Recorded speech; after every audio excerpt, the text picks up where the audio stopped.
За сайн байцгаана уу? Йона номоор бэлтгэн танд хүргэж байгаа цоврал Библийн хичээлийн маань 5 дахь дугаар танд хүрэхэд бэлэн болсон байна.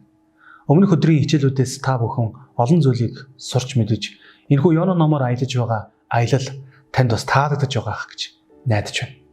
Ингээд хамтдаа бүгдээрээ өнөөдрийнхөө хичээлээр 3 дугаар бүлгийнх нь 1-3 дугаар ашиглалыг судлах болно.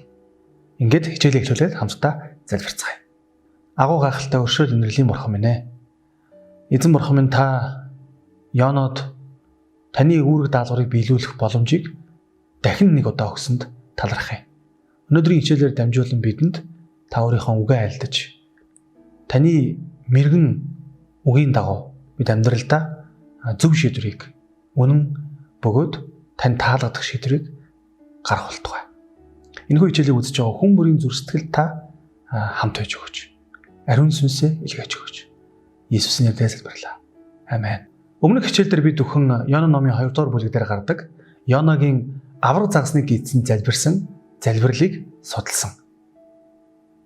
Тэгэхээр Йона авраг загасныг гүйцэнд 3 өдөр байсан гэж гардаг.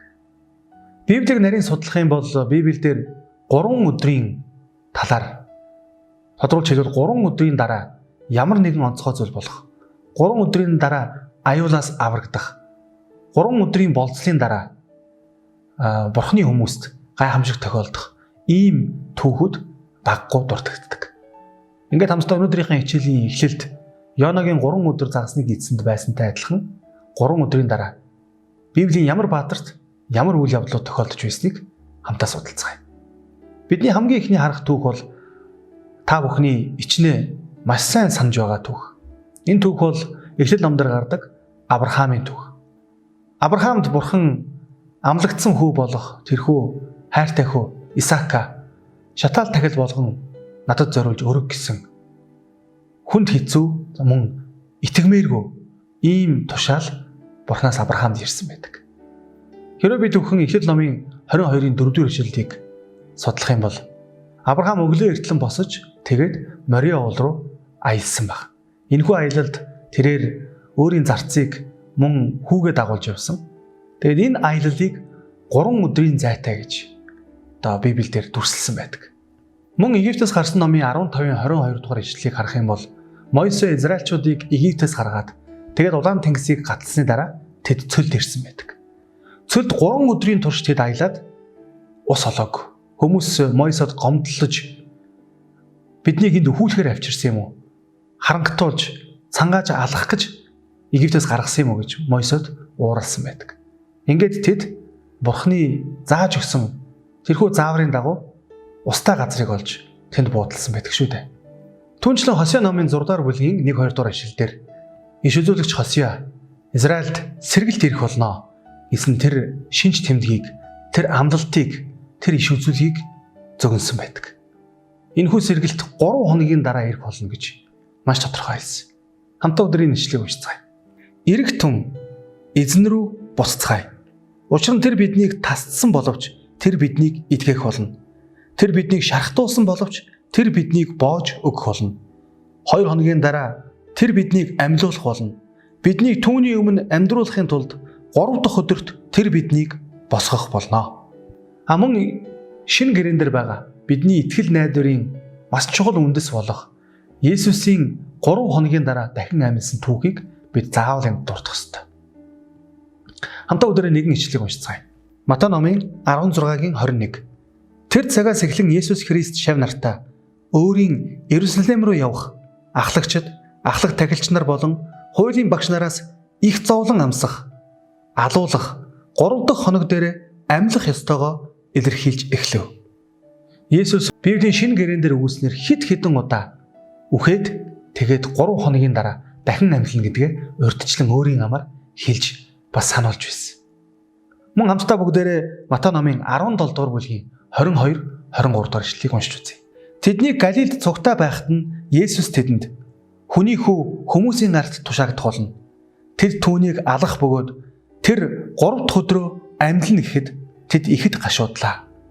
Энэхүү ишлэлдэр Есүс өөрийгөө алуулж тэгээд 3 дахь өдөртөө амьлна гэж хэлэхэд түүнтэй хамт байсан дагалдагчид гашуудсан гэж бас хэлсэн байна.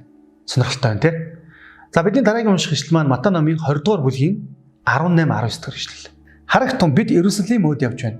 Хүний хүү ахлах тахилч нар хуулийн багш нарын гарт тушаагдах бөгөөд тэд түүнийг алхаар яллаж, харь үндэстэнд тушааж, тэд нараар доромжлуулж, ташуурдуулж, цовдлуулна. 3 дахь өдрөө тэр амьлах болно гэлээ. За тэгэхээр бидний уншсанаар Матай номон дээр 3 удаа Есүс өөрийгөө 3 өөр газар, 3 өөр тохиолдолд тэрээр баригдаж хүмүүсийн гарт тушаагдан тэгээд доромжлуулж эцэст нь алагдах бөгөөд мөн 3 дахь өдөртөө дахин амьлах болно гэдгээ маш тодорхой өөрийн шавнарт болон хүмүүст хэлж байсан баг. Тэгэхээр 3 өдрийн дараа аврагч үхлээс дахин амьлна гэдэг бол энэ бол бидний хувьд маш гайхалтай итгэл найдварын мэдээ. Хэрвээ Есүс зүгээр загалмай дээр цовлогдоод тэгээд хүн төрлөختний түүхэнд тохиолдсон хамгийн чухал үйл явдал дуусчих байсан бол өнөөдөр бидэнд байгаа итгэл найдвар оргуу хоосон болж хойрох байсан. Тийм учраас Христ гэж бидний хувьд Есүс Христ үхлийг ялан тэрээр 3 дахь өдөртөө дахин амьлсан гэдэг энэ мэдээ бол үнэхээр итгэл найдварын авралын мэдээ.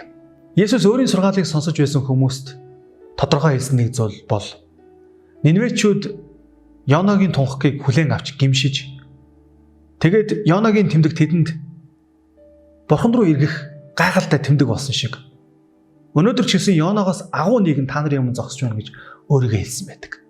Ингээд бүгдээрээ яг одоо хамтдаа Йона болон Есүс хоёрын адил болон мөн ялгаатай талуудыг маш хурдан эргүүлэн харцгаая.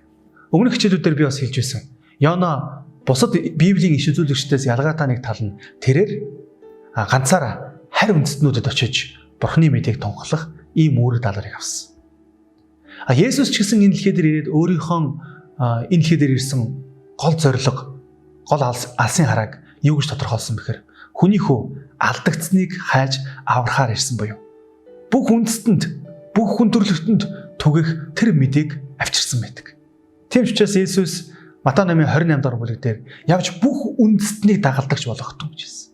Мөн Үлс номын 1-р бүлгийн 8-р ишлэл дээр та нар дээр ариун сүнс ирэхэд хүчийг олж тэгээд Иерусалим, Юдэ, Самар тэр байтугай дэлхийн хязгаар хүртэл намайг гэрчлэх болно гэж хэлсэн байна. Тэгэхээр Йона болон Есүс хоёрын хувьд хоёулаа Бурхны бүх үндэстнийг өрөөх болно гэсэн тэрхүү Авраамийн өрөөлийг дамжуулах сувг болохоор ирсэн байна. Мөн энэ түүхийн адил төстэй нэг зүйл нь Йона Ниневед гимшлийг тунхагласан бол Есүс ч гэсэн өөрийнхөө сургаалыг гимших тун Тэнгэрийн хаанчил ойрхон байна гэж номлож хэлсэн. Гэхдээ энэхүү үр дүнд хүрэхийн тулд энэхүү хоёр номлогч маань хоёулаа өөрсдөө эрсдэлд орсон.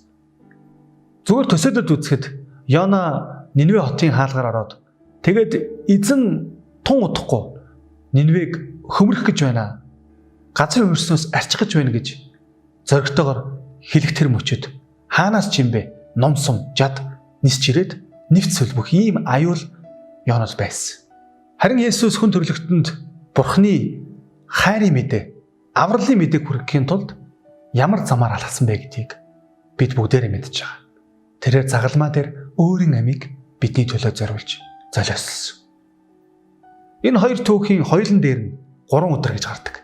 3 өдрийн дараах эцсийн үр дүн итгэмээргүй үнэхээр гайхамшигтай үр дүн байсан. Йона далайн хамгийн гүн ёроолд авраг засныг эзэнд байсан бол 3 өдрийн дараа амьд үлдэж газар дээр 9 минут гарч ирсэн байна. Харин Есүс үхлийг ялан дийлж тэрээр дахин амьдсан. За харин энэхүү хоёр түүхэн дээр гарч байгаа ялгаатай талуудыг бид бүхэн харах юм бол Йонагийн хувьд тэрээр дуулуургүй эзний оршуугаас зугтаж Бурхны сайн мэдээг түгэх хүсэлгүй байсан. Тэрээр өөрийн хүслээр биш харин аргагүй ирэхэнд Бурхны даалгаврыг хүлээж авдаг. Гэтэл Есүсийн хувьд тэрээр сайн дураараа өөрийн хүсэлтээр хайраар дүүрэн үнэхээр чин сэтгэлээс өөрийгөө золиослон байж хүн төрлөختөнд Бурхны сайн мэдээг хүргэсэн байдаг. Тэгэхээр энэхүү хоёр номлогчийн маань ялгаатай болов мөн адил төстэй чанаруудыг дуртах юм бол ийм байлаа. За ингээд бүгдээр хамтдаа яг одоо Йона номныхаа 3 дугаар бүлгийн 1-3 дугаар ишлэлийг уншицгаая. Эзний үг Йонад хоёр дахь удаага ирж босож их хот Ниневе рүү очиж миний чамд айлтгах гэж байгаа тунхагийг тунхал гэжээ. Ингээд Йона босож эзний үгийн дагуу Ниневед очив. Ниневе бол 3 өдрийн турш алхаж туулахаар агуу их хот байв. За өнөөдөр бүгдээрээ хамтдаа Йона номныхаа 3 дугаар бүлгийн 1-3 дугаар ишлэлүүдийг судлах болно. Тэгэхээр энэхүү 3 ишлэлийг та бүхэн сайн уншаад таны толгойд шууд 1-р бүлгийн эхлэл санаанд орсон баг. Яг л түүх дахиад автагдж байгаа мэт. Заримдаа бидэнд энэ үйл явдал өмнө болж исэн мэт. Эсвэл энэ газар өмнө ирж исэн мэт. Яг энэ яриаг өөр хэн нэгэнтэй өмнө ярьж исэн мэт. Тийм мэдрэмж бидэнд төрдөг шүү дээ. Тэгэхээр Йона номыг уншиж байх явцад 1-2 дугаар бүлгийг уншаад 3 дугаар бүлгийг эхлүүлэхэд яг л ийм мэдрэмж дахиж төрдөг. Өмнө уншицсан юм шиг, эсвэл энэ үйл явдал өмнө болцсон юм шиг тийм сэтгэл шууд төрж байгаа. Яг тэгвэл энэхүү Йона номын 1-р бүлгийн эхний 3 ишлэл болон 3 дугаар бүлгийн эхний 3 ишлэл дотор ижил төстэй замун ялгаатай хэд хэдэн талууд бий. За ингээд бүгдээр хамтдаа энэхүү ялгаа болон ижил төстэй байдлуудыг харцгаая. Энэ хоёр бүлэг дээр хоёулын дээр нь эхлэхдээ эзний үг ирсэн гэж, энэ үг эзнээс ирж байгаа юм шүү гэж Бурхныг онцлсноор хоёулаа яг ижилхэн багтаа. За мэдээж мөн ижилхэн нэг зүйл нь энэ үг хэн дээр ирж байгаа вэ? Йона дээр ирж байгаа. Энэ нь бас яг ижилхэн байна. Тэгэхээр Йона дээр ирсэн гол санаа нь юу байсан бэхээр Йонаг босоод яв гэж хэлсэн. Хоёулын дээр нь босоод яв. Хаашаа явах юм? Хоёр ишлэл дээр, хоёр бүлэг дээр хоёулын дээр нь Ниневе рүү яв гэж хэлсэн. За тэгээд Йонагийн хийсэн үйлдэл бол Йона хоёулын дээр нь боссон байдаг. Бурхны хэлснээр. За харин одоо бүгдээрээ энэхүү 3 ишлэл юугаараа өөр вэ? 1-р бүлгээс гэдгийг харцгаая. За шууд 1-р ишлэлээсээ бүгдээрээ ялгааг нь харъя.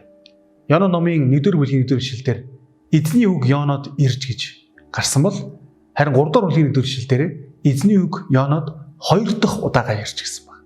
2 дахь удаага ирсэн. За үүгээр ялгаатай байна. За харин 2 дахь ялгаа нь Бурхан Йонаг Ниневед очоод тэдний эсрэг хашгир гэж хэлсэн бол харин 3 дугаар бүлгийн 2 дугаар ишлэлээр Ниневед очоод тэнд тунхаглал гэж хэлсэн баг. За харин эдгээр ишлэлүүдээр гарч байгаа хамгийн том ялгаа бол 1-р бүлэг дээр Йона зүгтахын тулд боссон бол харин 3 дугаар бүлэг дээр Йона Ниневе рүү явахын тулд боссон гэж гардаг. Энэ юу гэсэн үг вэ? Йона үндсэндээ Бурхны энэхүү даалгаврыг, үүргийг, дуудлагыг хүлээж авсан гэсэн. Ингээд 1-р бүлэг дээр Йона эзний оршуугаас зугтсан бол харин 3 дугаар бүлэг дээр гарахдаа эзний үгийн дагуу гэж, эзний хүслийн дагуу байв, эзний айлтсны дагуу, үгийн дагуу Ниневе рүү явна гэж гарсан баг. За бас нэг том ялгааг бид өхөн заавал мэдэх хэрэгтэй. Гэхдээ энэ ялгааг олж харахын тулд бид өхөн Йона номыг бичигдсэн их хэл буюу еврей хэлтэй талаас нь судалж байж үүнийг олж харна. 1-р бүлэг дээр Бурхан Ниневе хотыг агуу их Ниневе хот гэж хэлсэн байдаг бол харин 3 дугаар бүлэг дээр Ниневе хотыг их хэл дээрээс нарах юм бол эзэн миний өөрийн хот буюу надад харьяалагддаг, миний хайрладаг, миний хот гэж өөртөө хамаатуулсан байдаг. Бүр нарийн ярих юм бол эзний үг Йонод ирж, эзний үгийн дагуу Йона Ниневе рүү яв гэж энэ өгүүлбэр дээр, энэ ишлэлээр гардаг. Гэхдээ зөвхөн үг гэдэг энэ нэр үгийг эзэнтэй холбохоос гадна их хэл дээр хот гэсэн үгийг бас эзэнтэй холбож, эзний үгийн дагуу Йона эзний хот руу яв гэсэн санаа их хэл дээр байдаг гэсэн үг. За тэгэхээр та бүхэнд бас сонирхолтой байх болоо гэж үүнийг бас би энд дуртахыг хүслээ.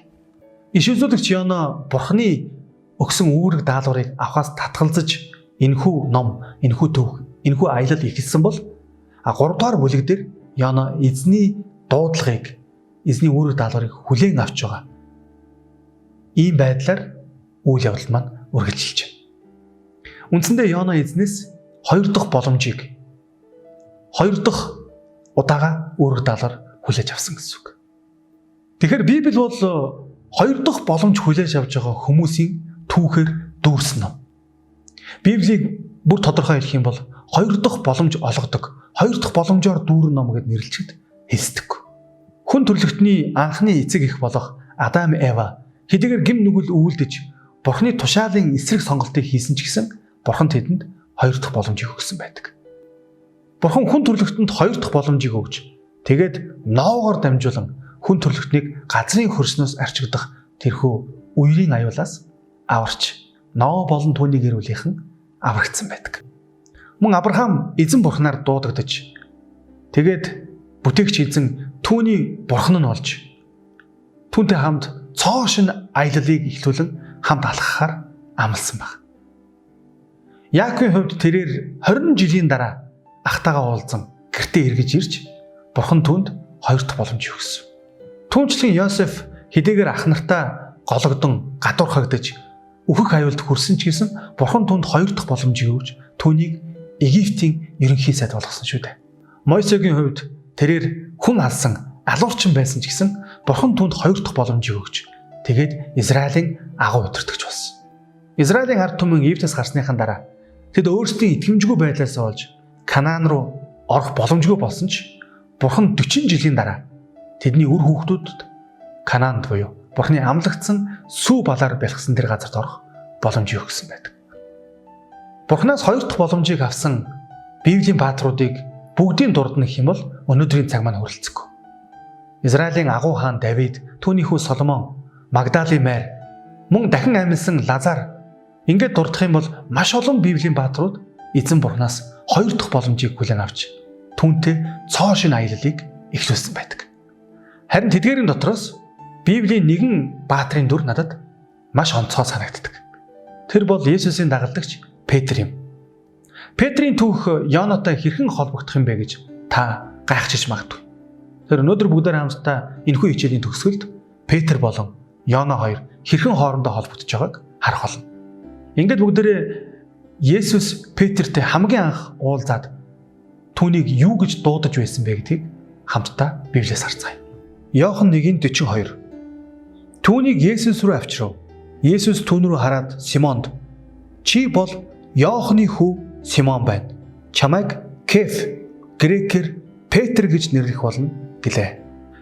Есүс Петртэй хамгийн анх уулзаад тэгээд түүнийг дуудахдаа Иохны хүү Симоно гэж хэлсэн байна. Үндсэндээ Петрийн буюу Симон Петрийн аавын нэр Иохан гэдэг байж. Иохны хүү Симон. Иохан хогтой Симон гэсэн үг. Иохан 21:15. Тэднийг өглөөний хоолоо идэж дуусахад Есүс Симон Петрт "Иохны хүү Симоно, чи намайг тэднээс илүү хайрладаг уу?" гэж асуухад тэр "Тийм ээ эзэн, миний танд хайртайг та мэднэ" гэж хэлв. Есүс түүнд "Миний хургнуудыг тэжээ" гэлээ. За харин энэхүү түүх бол Есүс дахин амьсныхаа дараа анх удаа Симон Петртэй уулзаж байгаа. Тэгээд түүнийг дуудсан тэр тохиолдол байна. Энэ удаад ч гэсэн тэрээр түүнийг Иохны хүү Симоно гэж 3 удаа дуудсан байдаг. Тэгэхээр бид бүхэн энэхүү түүхээс Симон Петрийн аавыг Иохан гэдэг байжээ гэж маш тодорхой ойлгож болохоор байна шүү дээ.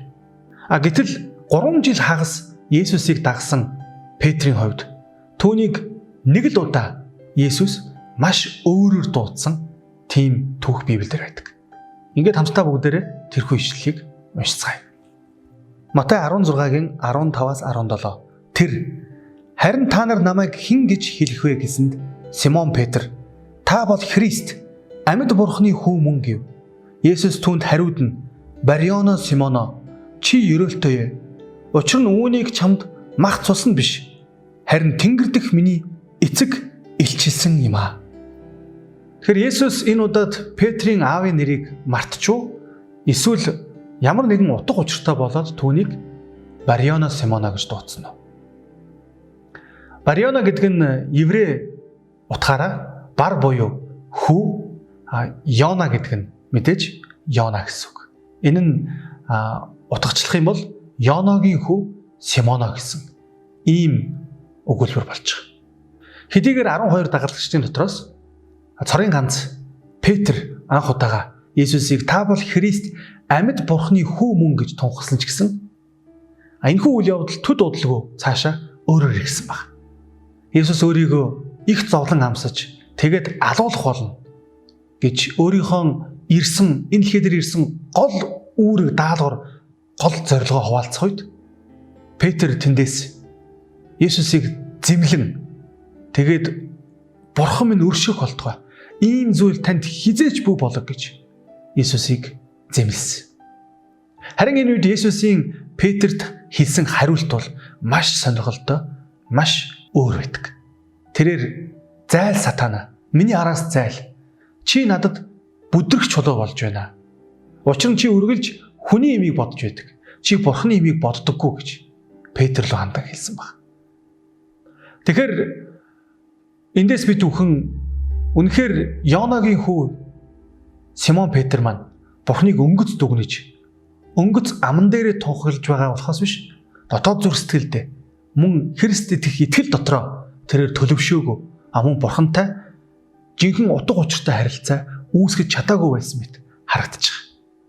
Энэ нь Есүсийн маш энгийн зорилгыг хүртэл, түүний энэ дэлхий дээр ирсэн гол зорилгыг хүртэл түүний хамгийн дотны шавнарын нэг нь ойлгоогүй юм шүү дээ.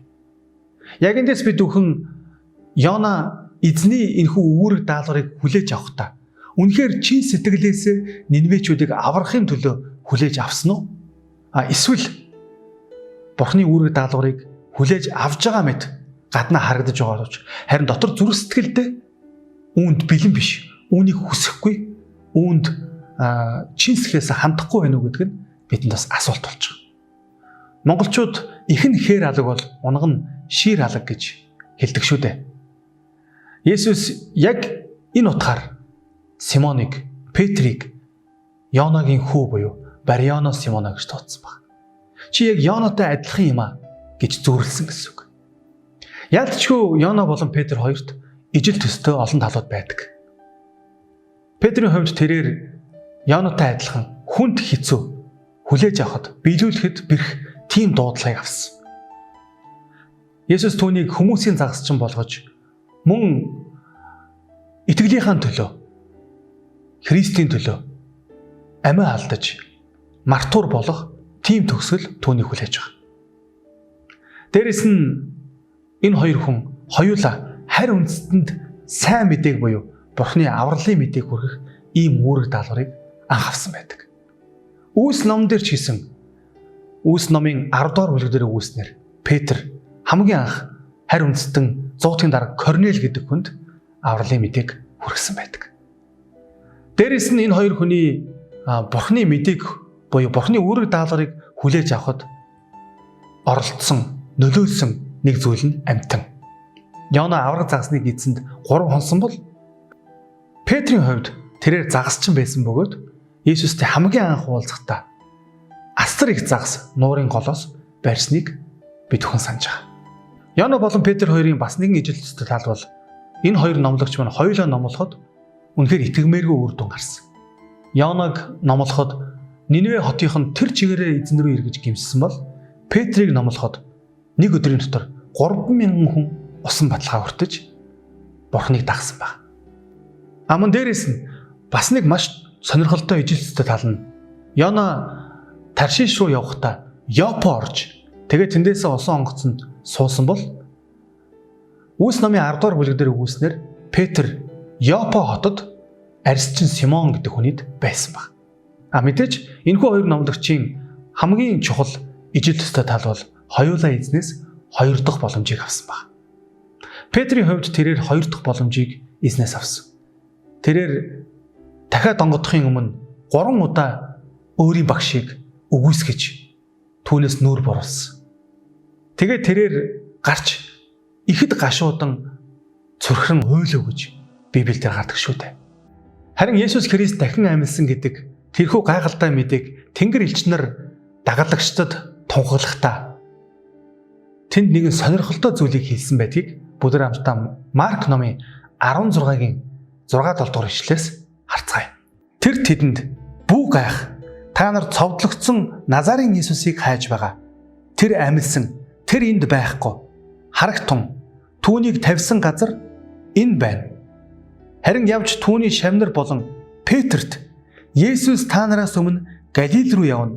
Яг л айлцсныхан дагуу та нар тэнд түүнийг харах болно гэж хэлээрэй гэлээ.